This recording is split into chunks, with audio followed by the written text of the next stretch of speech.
तुम्हाला त्रास देणारा पार्टनर स्वतः सुधारून जाईल, त्यासाठी हे 8 उपाय करून पहा।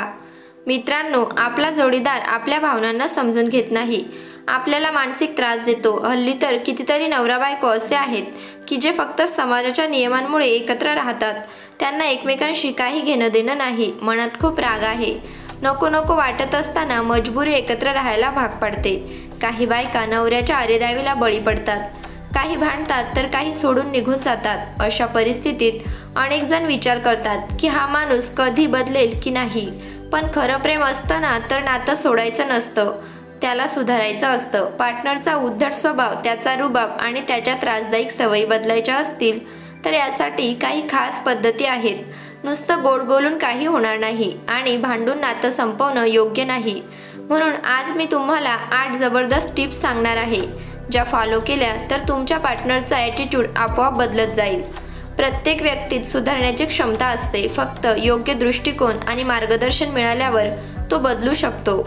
या व्हिडिओमध्ये आपण जाणून घेणार आहोत की जर तुमचा पार्टनर सतत तुम्हाला त्रास देत असेल तर तो स्वतःहून कसा बदलू शकतो। विचार केल्यास आणि योग्य कृती केल्यास तो सकारात्मक दिशेने प्रवास करू शकतो। चला तर मग या महत्त्वाच्या विषयावर सखोल चर्चा करूया। नंबर 1, त्याच्या ॲटिट्यूडला भीक घालू नका। काही लोक पार्टनरच्या उद्धट वागण्याला झुकतं माप देतात, त्याला घाबरतात। काहींना वाटतं की पुरुषांनी असंच वागायचं असतं, तो आपल्याकडे तिरस्काराने बघतो, तो आपल्याला किंमत देत नाही। तुम्ही त्याच्या अहला घाबरला तर तो जास्त नडेल। मी आहे तशीच राहणार हा आत्मविश्वास ठेवा, घाबरू नका, त्याच्या अरेरावीला बळी पडू नका। कोणालाही झुकवायचं असेल तर सुरुवातीला स्वतः ताठ राहा, वाटू द्या की ही माझ्याशिवाय जगू शकते। तो जेवढा ॲटिट्यूड दाखवेल तेवढं तुम्ही शांत आणि स्थिर राहा। मी एक स्वतंत्र व्यक्ती आहे, मलाही स्वतःचा मान सन्मान आहे, असा ठाम भाव चेहऱ्यावर ठेवा। तुम्ही त्याच्याकडे दुर्लक्ष केलं, स्वतःमधील कौशल्य वाढवण्यात आत्मविश्वास वाढवला की त्याचा ॲटिट्यूड आपोआप कमी होईल। तुम्हाला प्रेम हवं आहे, दडपशाही नाही। तुम्ही शांतपणे त्याला दाखवा की मी फक्त तुझी सावली नाही, माझं स्वतंत्र अस्तित्व आहे। नंबर 2, तो कसाही वागला तरी त्याच्यावर अतिप्रेमाचा मारा करू नका। काही जण पार्टनर सुधारावा म्हणून त्याला प्रेमाचा ओव्हरडोस देतात, त्याला एखाद्या लहान बाळासारखं ट्रीट करतात। पण एखाद्याला अतिप्रेम केलं की त्याला त्याची किंमत राहत नाही। प्रेम करायला काहीच हरकत नाही, पण स्वतःचा स्वाभिमान विसरू नका। तुमचं प्रेम कधीही विनवणीतलं प्रेम वाटता कामा नये। प्रेम आणि लाचार यामध्ये फरक आहे।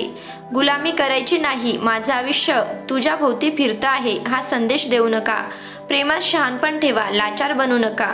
ज्याला सहज प्रेम मिळतं त्याला त्याची किंमत उरत नाही। पार्टनर तुम्हाला लाथ मारेल आणि तुम्ही हसून स्वीकाराल, असं करू नका। प्रेमामुळे माणूस घडतो, पण तेच गरज बनलं की अधोगती होऊ लागते। नंबर 3, त्रास देणाऱ्याला हरवायचं असेल तर कधी कधी त्याला त्याच्याच भाषेत उत्तर द्यावं लागतं। समोरचा जर सतत उद्धटपणे वागत असेल तर गोड बोलून उपयोग नाही, त्याला तुम्ही तितक्याच ताकदीने उत्तर द्या। तो जर तुम्हाला किंमत देत नसेल तर तुम्ही त्याच्या सतत मागे पुढे करू नका। तो जर म्हणत असेल की तुझ्याशिवाय माझं काही अडत नाही तर मग माझ्याशिवाय राहून बघ हा दृष्टिकोन ठेवा। तो मुद्दाम तुम्हाला दुर्लक्षित करेल, मग त्यालाही तसंच वागून दाखवा।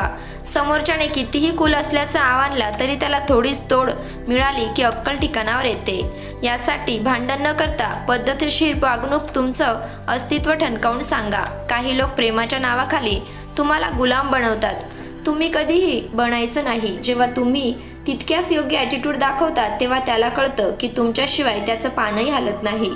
नंबर 4, त्याला कमी समजू नका पण स्वतःलाही कमी लेखू नका। नात्यात दोघेही तितकेच महत्त्वाचे असतात। काही लोक पार्टनरच्या ॲटिट्यूड समोर स्वतःला अगदी नगण्य समजतात, पण खरं प्रेम तेच असतं जिथे दोघेही समान असतात।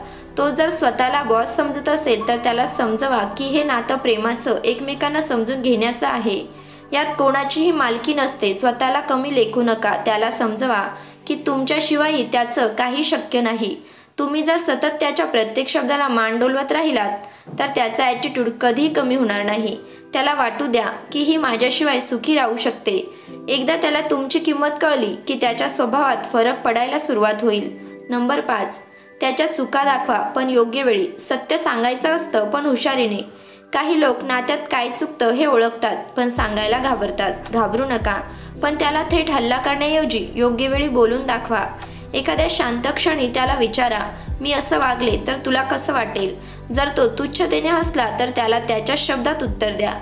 जर तो चूक कबूल करत नसेल तरी त्याच्या वागण्याचा काय परिणाम होईल हे त्याला सांगा. थेट हल्ले करणं टाळा, कारण काही लोक वचनात्मक होतात आणि अजून वाईट वागतात. त्याला त्याच्याच आरसा दाखवा, पण संयमाने. नंबर 6, तुमचं आयुष्य फक्त त्याच्या भोवतीच फिरू देऊ नका. त्याला समजवा की तुम्ही फक्त त्याच्यासाठी जगत नाहीत. काही लोक नात्यात पडले की स्वतःला पूर्णपणे विसरतात. त्याचा फायदा घेतला जातो कारण तुम्ही त्यांना सहज उपलब्ध होता. तुम्हाला आनंद मिळवण्यासाठी पार्टनरची गरज असते, पण तोच सगळं विश्व नाही. स्वतःच्या मित्रमैत्रिणींबरोबर वेळ घालवा, स्वतःच्या छंदांना वेळ द्या, स्वतःच्या करिअरवर फोकस ठेवा. जेव्हा तुम्ही त्याच्यासाठी लिमिटेड वेळ द्यायला लागाल तेव्हा त्याला तुमची किंमत समजेल. काही लोक फक्त त्यांचा स्वार्थ पूर्ण करण्यासाठी तुम्हाला कंट्रोल करतात. त्याला समजलं पाहिजे की तुम्ही त्याच्या कृपेने जगत नाही. तुम्हाला तुमचं स्वतःचं आयुष्य आहे. जेव्हा तुम्ही स्वतःला प्राधान्य द्याल तेव्हा तोही तुमची किंमत करायला शिकेल. नंबर 7, त्याच्या वागण्याचा परिणाम त्याला कळू द्या. तो चुकीचे वागत असेल तर त्याला त्याची शिक्षा मिळू द्या. काही वेळा लोक चुकीचे वागतात, पण तुम्ही त्यांना माफ करता आणि विसरून जातात. असं केलं की ते परत तसंच वागतात, कारण त्यांना त्याचा परिणाम जाणवतच नाही. जर तो अरेरावीने वागत असेल तर त्याला समजवा की तुम्ही त्याच्या तालावर नाचणार नाहीत. जर त्याला वाटत असेल की ती काही बोलत नाही तर त्याला वाटू द्या की तुम्ही आता त्यांचं ऐकणार नाही.